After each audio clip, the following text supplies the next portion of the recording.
Hola, ¿cómo están?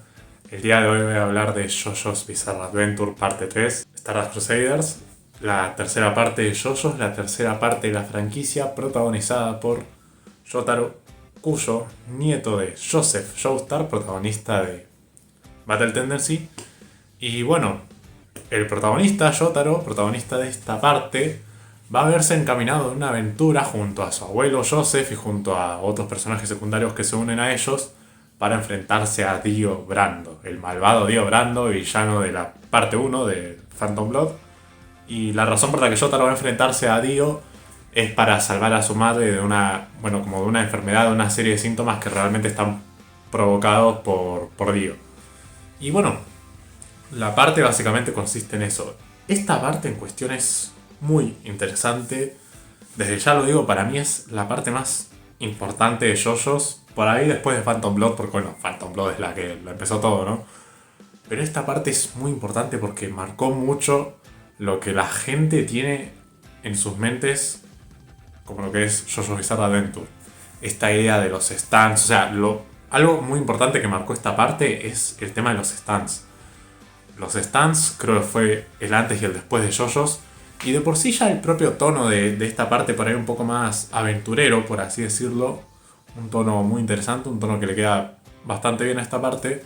Y también esto de que hayan villanos como más recurrentes, villanos episódicos, por así decirlo, ¿no? Algo así como, no sé, como los Power Rangers, ¿no? Por ejemplo, que aparece un villano por capítulo y, bueno, primero por ahí pierden contra ese villano y una vez que se vuelven a enfrentar a ese villano, lo derrotan de una vez. Varios capítulos de esta parte se basan en esa fórmula. Y bueno, fue una fórmula interesante. Cuando se hace bien, para mí funciona. No siempre se hace bien, pero bueno, para mí funciona. Y en esta parte pasa más o menos eso, ¿no? A veces se hace bien, otras veces no se hace tan bien, se vuelve un poco repetitivo, pero fue bastante funcional. Y creo que le quedó bastante bien esta parte. A mí es una parte que si tuviera que dar mi opinión respecto a ella, respecto a si me gusta o no, claro, acá hay un dilema y es que yo me leí el manga de esta parte y me vi el anime de esta parte, ¿no? Ambos. Voy a opinar de ambos al respecto. No son muy distintos el anime y el manga, así que voy a opinar voy a opinar de la historia de esta parte en sí. Y por ahí hablé de algunas cosas del manga y de algunas cosas del anime. Desde ya digo que a mí me gustó más el manga de esta parte. Esta parte lo que tiene, como dije, es eso, ¿no? El tema de los villanos episódicos. Y creo que eso, al ser adaptado al anime, no me terminó de funcionar muy bien a mí. A mí, en mi disfrute personal de esta parte. La verdad es que el tema de que los villanos sean episódicos me costó un poco. En esta parte lo tengo que reconocer, en el anime. Me costó un poco, se me hizo un poco repetitivo. Algunos villanos la verdad es que no me gustaban tanto, no me interesaban tanto. Me parecía demasiado predecible como la mayoría iban a ser derrotados, porque la mayoría son derrotados por Jotaro, por el protagonista. Y eso la verdad es que es algo que me afectó un poco en mi visionado del anime de esta parte. Y el manga me lo leí en 3 días. Y la explicación de eso es que en el manga yo podía poner mis propios ritmos de cómo lo leía, tal todo. Y además de que el manga no tiene tantos diálogos, no tiene tanta explicación del stand en cuestión de los villanos ni nada parecido. Y las batallas son mucho más dinámicas, la acción es mucho más dinámica, todo lo que pasa es mucho más dinámico. Al menos esa es la impresión que me da a mí, no sé, en el manga, que en el anime. Pero bueno, o sea, no digo que el anime sea malo ni muchísimo menos, por favor. Pero esta parte la disfruté mucho más en el manga y le tengo más cariño en el manga, la verdad. Fue una parte que disfruté muchísimo, me divertí mucho. Hay escenas que me parecen más graciosas en el manga que en el anime y la verdad es que, no sé, el manga la verdad es que me gustó más. Simplemente es eso. Pero bueno, esto del ritmo, del dinamismo, de la parte en cuestión, todo es algo muy subjetivo. O sea, al final, por ahí a mí me gustó más el manga y a otra persona le gustó más el anime y ya está. O sea, esto es algo que depende mucho de vos y de lo que vos, del tipo de ritmo que vos prefieras para una serie o película en cuestión. Nada más. Después hablando de otras cosas de esta parte, así como medio por encima, yo creo que algo por ahí relativamente flojo que tiene esta parte es el protagonista. A mí Jotaro, bueno, como protagonista no me termina de convencer. En la parte con spoilers voy a hablar más al respecto, pero bueno, creo que es un protagonista demasiado exagerado. No tanto en personalidad, bueno, que también. Y no digo que sea exagerado en cuanto a que sea, no sé, un payaso. No, no, para nada. Al contrario, o sea, es un personaje demasiado cerrado, es un personaje muy emo, más o menos. Es un personaje muy serio. Y para su edad, para su contexto, no sé si me lo llevo a creer demasiado, la verdad. Y no me gusta tanto el poder exagerado que tiene el personaje tampoco, pero bueno, esto es algo de lo que quiero hablar en la parte con spoiler. Simplemente es eso. Después, bueno, ya dije, los villanos episódicos. Algunos me funcionan, otros no me funcionan tanto. La verdad es que creo que hay capítulos de esta parte que sobran, incluso en el manga. Y es una lástima eso. Creo que tarda bastante en llegar la acción principal, que sería el enfrentamiento contra Dio, obviamente, ¿no? Creo que el más atrayente de esta parte es ver cómo se enfrentan los protagonistas a Dio. Y lamentablemente eso es algo que, bueno, tarda un poco en llegar, lamentablemente. Pero bueno, por lo demás, la verdad es que es una parte que a mí me gusta bastante. Me gusta el tono más de aventura que tiene. Me gustan los personajes secundarios, me parece que son geniales. Creo que el grupo de los Crusaders son geniales. La verdad es que sí. Algunos no están tan bien aprovechados, pero funcionan bastante bien como grupo. Me gusta mucho su dinámica, todo. La verdad es que me funcionan muy bien. Y el villano de esta parte, Dio, es espectacular. Pero bueno, esas son cosas que quiero pulir más en la parte con spoilers. Ya cerrando esta parte sin spoilers, lo que diría yo de esta parte es que es una buena parte, desde luego que lo es. A mí personalmente me gusta más en el manga, pero bueno, entiendo que haya gente a la que le guste más en el anime o que le parezca más icónico el anime, ¿no? Al final creo que mucha gente conoce más el anime que el manga, desde luego. Y la verdad es que la recomiendo mucho porque esta parte marcó un antes y un después en JoJo's Bizarre Adventure, en mi opinión. Más que nada por el tema de los stands, más que nada por el tono un poco más de aventura, un poco más bizarro, por así decirlo. Eso me pareció genial. Y por ese lado, la verdad es que yo la recomiendo bastante esta parte. Creo que es, desde luego, fundamental para entender lo que vino después en JoJo's Bizarre Adventure y la recomiendo mucho. Ya entrando a la parte con spoilers, la historia me gusta porque, claro, es una aventura, no así de ellos recorriendo todo Egipto, tal.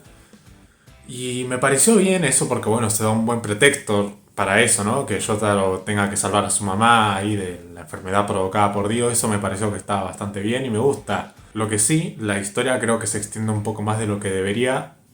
Eso, en mi opinión, para mí es un error, por así decirlo. Creo que ya una vez cuando terminan de derrotar a todos los villanos que representan una carta del tarot, y después vienen estos otros 12 villanos que no me acuerdo bien ni qué representaban, creo que ellos son los que me sobraron un poco más. O sea, no ellos cada uno, digamos, ¿no? Porque hubieron algunos que me parecieron interesantes, como el hermano de Darby y todo. Pero, no sé, creo que podrían haberlos incluido como cartas del tarot, y algunos villanos de cartas del tarot que no me parecieron tan interesantes los podrían haber desechado y listo. Y centrar toda la segunda parte en Dio, únicamente en Dio.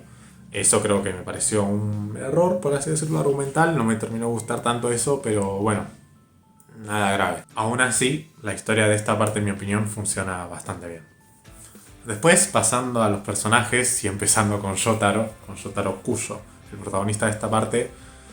Digo que es un protagonista que a mí no me termina de convencer precisamente por eso, por su personalidad, que me parece demasiado exagerado, sobre todo en el anime, sobre todo en el anime. Por ahí en el manga sí que lo noto como un chico más abierto, se lo ve sonreír, se lo ve reír, interactuar ahí con los demás personajes de manera más amigable que en el anime.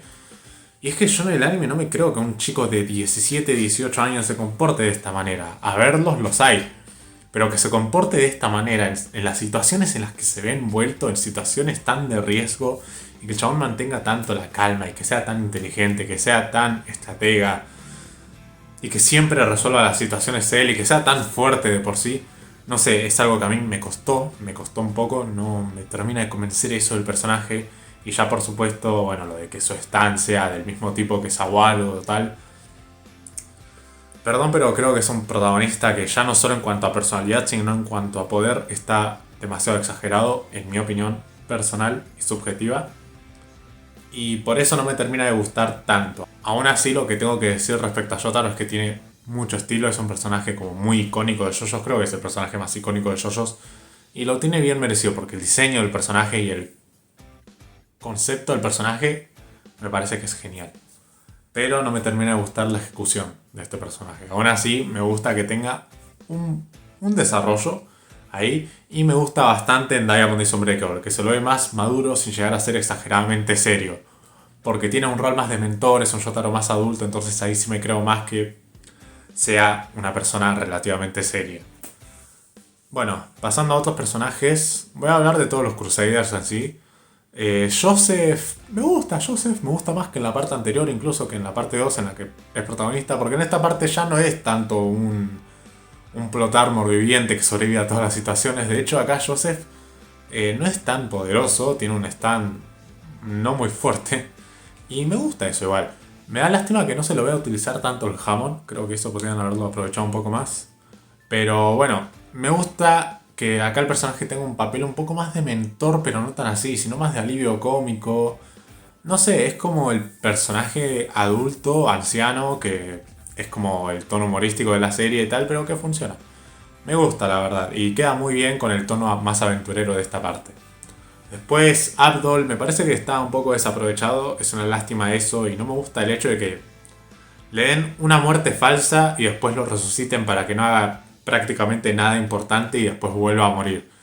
Entonces, para mí deberían haberlo dejado muerto desde el principio o no haberle dado esa muerte falsa y matarlo al final y haber tratado de hacer algo importante porque, no sé, me da lástima esto porque yo creo que Abdul puede haber funcionado bastante bien como personaje y tiene un stand genial. Pero bueno, lamentablemente. Después está Iggy, el perrito.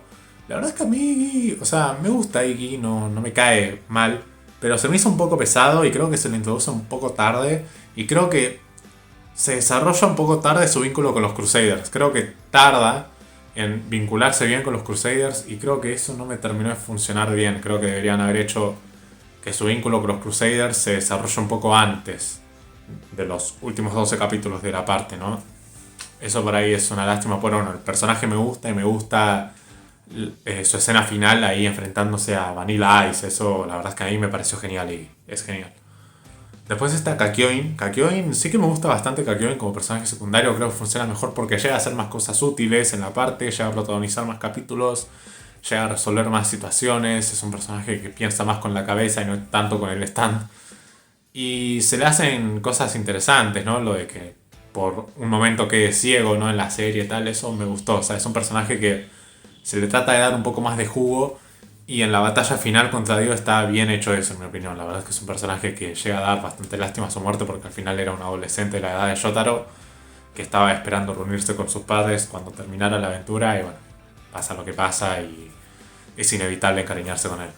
Y después el que más resalto es Polnareff. A mí Polnareff me parece que es un personaje genial, creo que tiene muy buen desarrollo porque empieza siendo alguien como muy maduro, un chabón que se mete mucho en problemas, tal todo, y que no tiene tanto vínculos con los Crusaders, pero después desarrolla un mayor vínculo con ellos, con Jotaro, con Joseph, con Abdol, con Kakyoin es con el que más incluso, ¿no? Y funciona bastante bien. Aún así como Jojo como alguien que apoya al protagonista, me gusta bastante también, creo que ayuda mucho a Jotaro. Y me gusta el desarrollo que tiene el personaje, me gustan los capítulos centrados en él. Y me gusta. Me gusta mucho su rol en la batalla contra Vanilla Ice. La verdad es que es un personaje que me parece genial y me gusta que posteriormente en la parte 5 haya sido tan importante. Entonces creo que Polnareff funciona genial. Después, bueno, ya dije que los villanos secundarios, la mayoría, no sé si la mayoría, pero bueno, la mitad, digamos, no me interesaban, no los recuerdo bien. Si tuviera que resaltar algunos, por ahí diría, no sé, Dead 13, capaz, creo que fue un personaje interesante con un stand muy aterrador. Bueno, Maria también, bastante memorable. Los hermanos Darby me gustaron los dos, la verdad es que creo que los hermanos Darby me gustaron bastante como villanos, sobre todo el primero, ¿no? El de las apuestas, ese me parece que funcionó bastante bien. Después estaban Oingo y Boingo, esos dos me parecían un muy buen dúo, pero creo que Boingo hacía un mejor dúo con Hall Horse. Y Hall Horse sí que me pareció un personaje genial, creo que es el mejor villano secundario de esta parte de lejos porque funciona fantástico, tiene un buen desarrollo. Y me gusta el hecho que el personaje llega a un punto que medio se revela contra Dio y como que no le interesa tanto ser un villano en sí, sino que es alguien que sigue más su propio rumbo, su propio camino. Y me gustó mucho eso, me gustó mucho que se le diera ese giro al personaje, me pareció muy interesante. Después Vanilla Ice, que, no me parece tan genial, pero bueno, me gusta la presencia que tiene, lo poderoso que es su stand, me encanta su stand, me parece genial. Y me gusta el rol que tiene igual ahí a lo último, ¿no? Como el subjefe final, por así decirlo. Me gustó eso. Y por supuesto para mí, o sea, lo mejor de esta parte para mí es Dio. Dio me parece que es un villano fantástico. Es un Dio mucho más exagerado que el de la parte 1, con mucha más maldad. Pero funciona bien eso porque, o sea, acá es totalmente un vampiro. Es totalmente alguien que se dejó llevar por completo por su poder y por su ansia de aún más poder incluso. Y me gusta muchísimo eso. Y tiene sentido con su personaje porque es alguien que lo logró todo. Y me encanta eso, amigo. La verdad es que a mí Dio en esta parte me funciona muchísimo. Y tiene muchísima personalidad. Tiene muchísimo carisma, muchísimo. Y está muy bien reflejado eso en su poder. En cómo afecta eso a sus subordinados. En cómo afecta eso a los Crusaders. La verdad es que Dio es un personaje fantástico. Muy buenos memes también. Me encanta su stand, me fascina. Y la verdad es que creo que Dio en esta parte es de mis villanos favoritos de la historia del anime. Después, algo que me gustaría resaltar es el tema de los stands. Creo que lo de los stands fue algo bastante importante para JoJo's y me gusta mucho eso. Creo que es un sistema de poder que funciona bastante bien. Sí, es verdad que algunos stands por ahí están un poco desbalanceados en cuanto a poder y el uso de los stands a veces no requiere demasiado sacrificio por parte del portador, pero me gusta igual. Creo que es un buen sistema de poder y fue algo genial por parte de Araki. En cuanto a aspectos técnicos, la animación del anime adapta bien los diseños del manga con ojos un poco más grandes, ¿no? Es más fiel al manga, pero bueno, sigue siendo una animación bastante estática y me da lástima eso porque una parte con tanta acción puede haber tenido una mejor animación. Pero bueno, el manga sí que tiene un mejor trazo, un mejor dibujo, ya los dibujos de Araki acá en esta parte están muy bien definidos, todavía con ese estilo tan musculado, tan exagerado, pero se entiende mejor lo que está pasando en escena y eso me gusta. Así que para finalizar, la verdad es que esta parte es la parte más icónica de JoJo's, en mi opinión. Y creo que es la que lo marcó todo, es la que lo cambió todo para bien. Y me gusta, es una parte que me gusta. En el anime, como digo, me cuesta un poco más su ritmo. Pero en el manga es una parte que me gustó muchísimo y que la disfruté mucho. Así que por supuesto que recomiendo mucho Stardust Crusaders. Nos vemos.